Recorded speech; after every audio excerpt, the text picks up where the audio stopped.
Hello everyone, this is Pula Modeler and welcome to the channel. In this video, I'm going to show you my recently finished model of a gaming K-truck from Aoshima.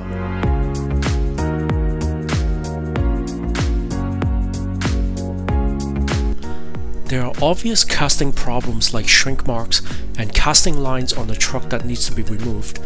The worst piece in this gaming truck has to be the tabletop video game machine, and I ended up sanding away all the knobs and buttons that are on both sides of the machine. More on this later.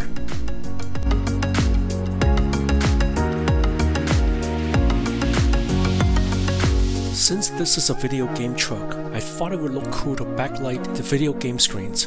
To do that, I removed the area where the video game deco would go and replaced them with clear plastic. The clear plastic game screens are frosted with a 600 grit sandpaper.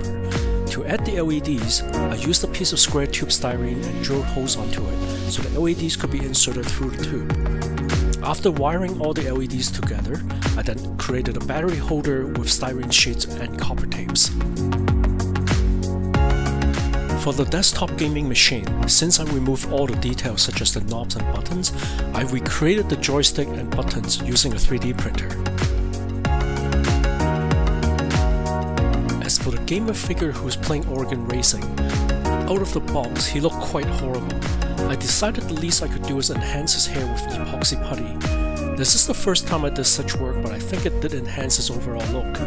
The skin tone was airbrushed with Moto skin tone paint, and the rest was hand brushed to my liking.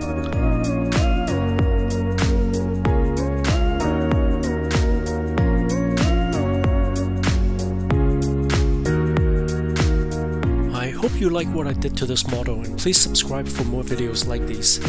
If you have any questions on how I modified and painted this model, feel free to leave them in the comment section.